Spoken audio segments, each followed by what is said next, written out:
I can't believe I used to kiss that mouth, Caleb muttered, staring at the man now scrubbing windows on 34th Street. Funny, murmured Jamie without looking up. I used to say the same thing about your lies. It had been 7 years since Caleb DeWitt, hedge fund prodigy. Billionaire by 32, married to power and addicted to control, threw Jamie out of his penthouse like last week's stock tip. Back then, Jamie was just a scared 20-year-old Omega on scholarship, kept like a pet in silk sheets and Prada loafers. Now Jamie owned the building Caleb was cleaning. The fall of Caleb DeWitt wasn't a scandal. It was an implosion. SEC indictments. Fraud. Clients turned enemies overnight. The media vultures loved it, from Wolf of Wall Street to Whimper on welfare. But for Jamie, it was just Tuesday. The irony? Jamie hadn't planned revenge. Not at first. Back in college, Jamie had been desperate. Omegas like him, poor, ambitious, emotionally raw, were easy prey in Manhattan's elite circles. Caleb offered help. It started with books, then tuition, then private dinners that turned into nights where Jamie's worth felt measured by how well he could fake love. The contract wasn't written, but it was understood. Jamie was paid in privilege, as long as he didn't ask for more. One night he had asked, "What are we?" And Caleb had laughed. So Jamie left, even though it meant going hungry. He washed dishes, shared a one-bedroom with 3 other Omegas, studied till dawn. He didn't hate Caleb. He hated that he ever thought Caleb could love someone like him. Then came the app, a financial literacy platform for working-class Omegas, built in a Newark basement with ramen breath and heartburn. Jamie coded it himself. His bitterness became algorithms. His loneliness turned into interface design. Within 2 years, Omegarize had 5 million users. Within 4, Wall Street came knocking. This time, Jamie set the terms. By the time Caleb fell, Jamie had already bought up half his ghost assets under different LLCs.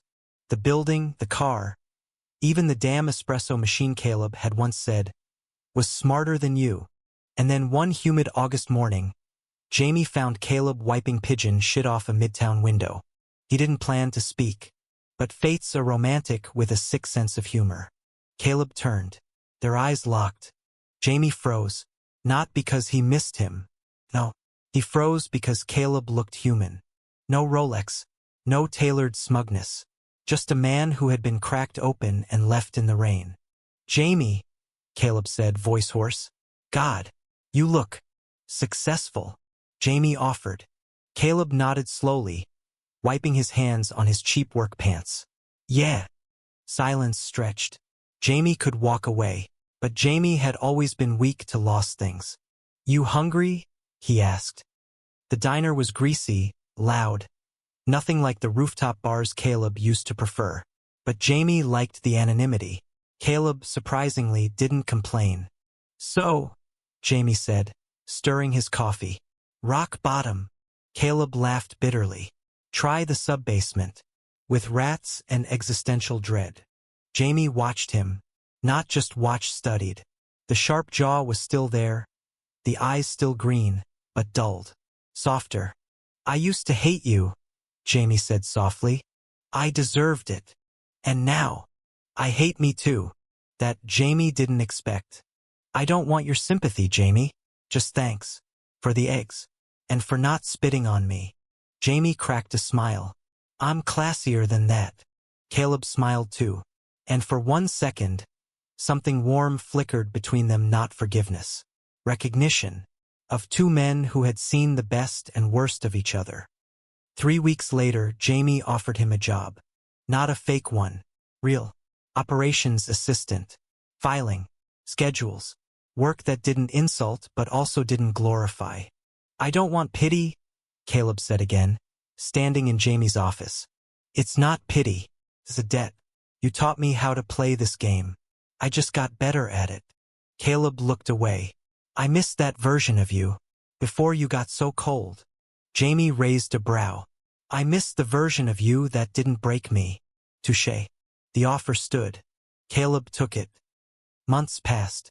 Their interactions were awkward, cautious. Jamie gave orders. Caleb followed. There were no flirtations, no midnight calls, just coffee runs and spreadsheet edits.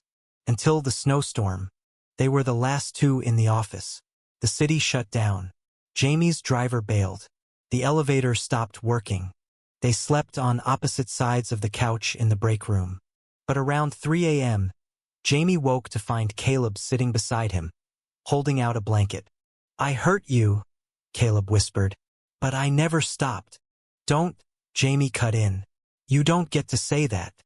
"But it's true." Jamie's throat tightened. "You loved control. Not me. Then let me give it up. Starting now." Jamie looked at him, heart slamming. The fire alarm went off in his chest.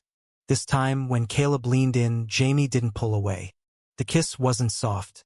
It was 7 years of confusion, rage, love, lust, pain, healing everything poured into the space where silence used to live. Today, Jamie is on the cover of Forbes. The headline reads, "From Omega to Owner, the Rise of Jamie Kwan."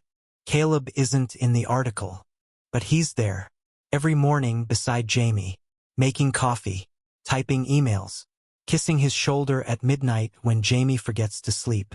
They don't talk about the past much.